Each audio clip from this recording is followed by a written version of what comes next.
Recentemente, o jornal norte-americano The New York Times publicou uma matéria sobre o Brasil, digna de um filme de cinema. A Polícia Federal conseguiu descobrir e desmantelar uma rede de espiões russos que viviam aqui.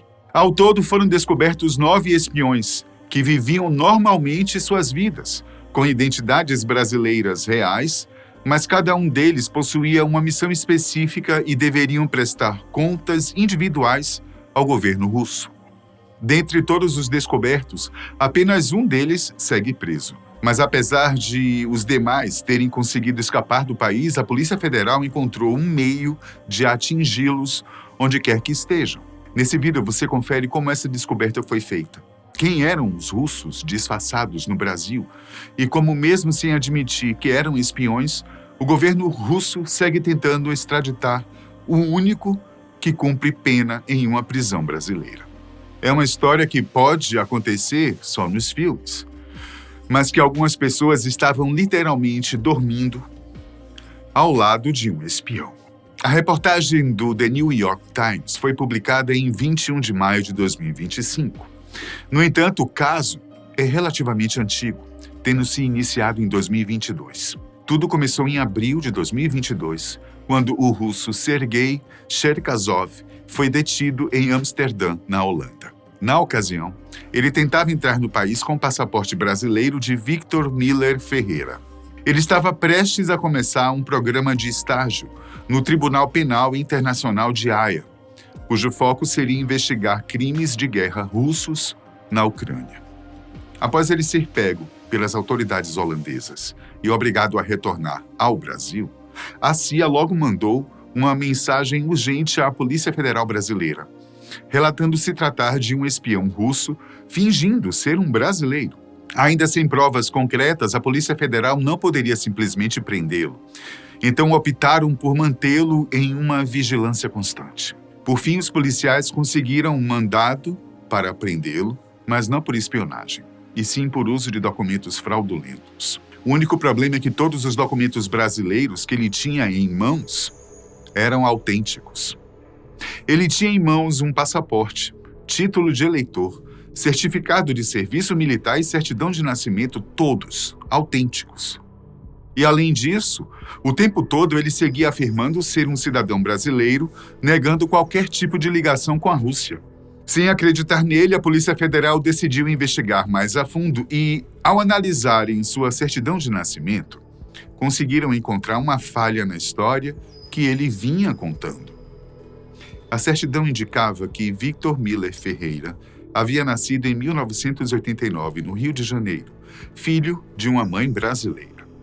Ao investigarem a identidade da mãe, descobriram que se tratava de uma pessoa real falecida em 1993. Mas quando a polícia localizou a família dela, eles descobriram que ela jamais teve filhos. Essa descoberta levou os agentes federais a terem certeza de que Victor estava mentindo e a procurarem pelos fantasmas. Fantasmas é o nome dado a pessoas que, apesar de possuírem certidões de nascimento legítimas, passaram a vida toda sem nenhum registro de realmente estarem no Brasil. E só depois de adultos, eles começaram a ter registros. É como se toda a infância e adolescência dessas pessoas não existisse. Não houvesse nenhum registro desse período, e ela só começasse a viver realmente depois de adulta. Os agentes ainda não sabem explicar como Victor Miller, ou melhor, Sergei Cherkasov, conseguiu ter em mãos documentos brasileiros reais. Mas se ele conseguiu, quantos outros também conseguiram? Todos os espiões que atuam no exterior, independentemente de qual nação eles servem, enfrentam o desafio de criar uma identidade falsa, algo que consiga resistir a investigações. No entanto, apenas a Rússia leva isso a um novo nível, fazendo com que seus agentes vivam por anos, até mesmo décadas, em um país desenvolvendo emprego, família e relações. Durante uma entrevista dada para a TV, em 2017, Vladimir Putin chegou a comentar sobre isso, dizendo: são pessoas especiais, com qualidades especiais, convicções especiais e um caráter especial. Deixar para trás a vida passada, deixar para trás seus entes queridos e sua família, deixar seu país e por muitos e muitos anos para dedicar sua vida a servir a pátria não é algo que todos podem fazer. Somente os escolhidos podem fazê-lo e digo isso sem exagero. Para encontrar os fantasmas, os agentes passaram a procurar por esses padrões. Brasileiros com documentos reais, mas que passaram a viver apenas após adultos. E o primeiro nome que os investigadores encontraram foi o de Gerhard Daniel Campos Wittich. Sua certidão de nascimento indicava que ele nasceu no Rio de Janeiro em 86. No entanto, tudo dava a entender que ele havia simplesmente surgido em 2015. Gerhard tinha uma vida muito bem estabelecida no Brasil, com vários amigos e uma namorada. Além disso, ele era dono de uma gráfica 3D Rio, a qual construiu do zero e prestava serviço para grandes clientes como a TV Globo e as Forças Armadas Brasileiras. Seus amigos disseram que jamais desconfiaram que ele pudesse ser um espião russo, apesar de que ele sempre parecia ter mais dinheiro do que seu negócio poderia gerar. Gerhard sempre realizava várias viagens para o exterior, para países da Europa e da Ásia. Em uma dessas viagens, ele avisou a todos os seus amigos e a namorada que iria para a Malásia durante um mês. Nesse período, os agentes federais já tinham conseguido um mandado contra ele e o aguardavam no aeroporto quando ele retornasse. E ele jamais retornou dessa viagem. Outro alvo da Polícia Federal era o joalheiro Eric Lopes, que, após investigações, foi descoberto que ele era, na verdade, um espião russo chamado Alexander Utekin. Quando os agentes federais chegaram até a joalheria, não havia vestígios dele, pois ele fugiu do país sem deixar rastros.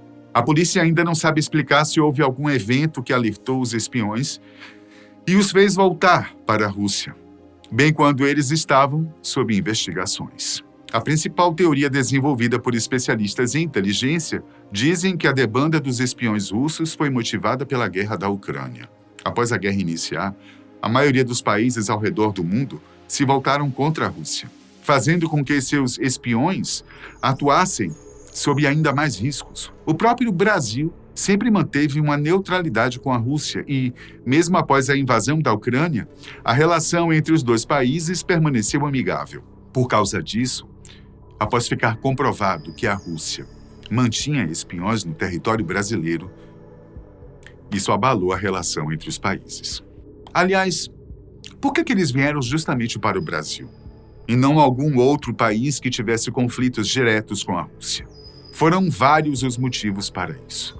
Mas o principal deles é que o passaporte brasileiro é um dos melhores do mundo.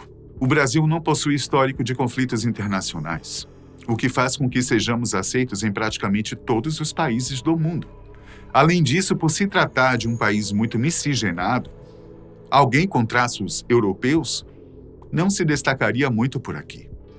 Já com relação aos documentos, eles são relativamente fáceis de serem conseguidos. Enquanto muitos países exigem verificação hospitalar ou médica para emitir certidões de nascimento, no Brasil, isso não é obrigatório para pessoas que nasceram em regiões rurais. Qualquer pessoa que declare na presença de 2 testemunhas que o bebê nasceu de pelo menos um dos pais brasileiros terá direito à emissão de uma certidão de nascimento.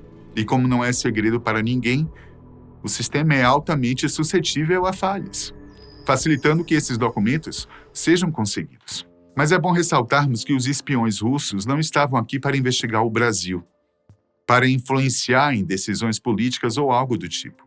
O Brasil era utilizado por eles como um álibi seguro, um lugar no qual eles poderiam passar anos, décadas, antes de irem até a sua verdadeira missão em outro país. No caso de Sergei, por exemplo, ele viveu por anos no Brasil, construindo seu álibi até ser pego ao viajar para a Holanda, onde provavelmente desempenharia a sua verdadeira missão. Para ele, no entanto, seu disfarce não o ajudou a enganar as autoridades holandesas. No momento, Sergei Cherkasov é o único dos espiões que segue preso.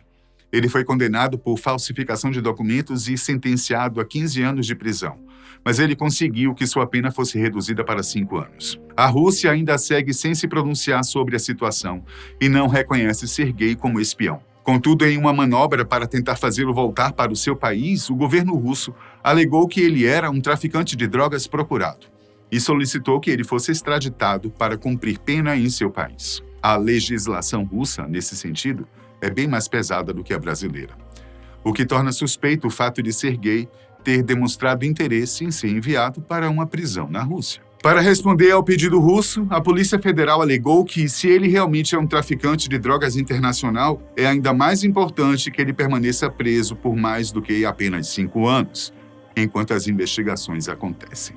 Até então, ele segue numa prisão brasileira, sem previsão de que vá ser extraditado para a Rússia. Em 2022 e 2023, a Polícia Federal foi capaz de identificar 3 espiões russos, mas apenas um deles foi capturado. Em maio de 2025, a polícia anunciou que, na verdade, 9 espiões russos vivendo no Brasil foram identificados, mas por um motivo que ainda não está claro, 8 deles abandonaram o país antes de serem presos. Sem poder mais prendê-los, os agentes decidiram puni-los de uma outra maneira, tornar suas identidades públicas. Um deles abriu uma joalheria, havia uma modelo loira de olhos azuis. Um terceiro foi admitido em uma universidade dos Estados Unidos. Havia um pesquisador brasileiro que conseguiu um emprego na Noruega e um casal que acabou indo para Portugal. Todos os espiões russos tiveram suas identidades reveladas à Interpol, de modo que, independentemente de onde eles estejam, jamais conseguirão atuar novamente como espiões. No entanto, a Interpol não lida necessariamente com questões como espionagem. Para contornar isso, as autoridades brasileiras relataram que os russos estavam sendo investigados não por espionagem, mas sim pelo uso de documentos falsos. No fundo, todos sabem que eles são espiões e estão sendo procurados por isso. Ainda não há informações sobre outros espiões russos por aqui, além dos que já foram revelados para a Polícia Federal. Contudo, isso acende um alerta para todo o país, pois apesar deles não possuírem objetivos específicos para espionar o Brasil, eles construíram toda uma vida por aqui. Talvez aquele seu vizinho, seu amigo, aquela pessoa que você conhece há anos, no final, pode muito bem ser um espião disfarçado. Você aí, desconfia de alguém?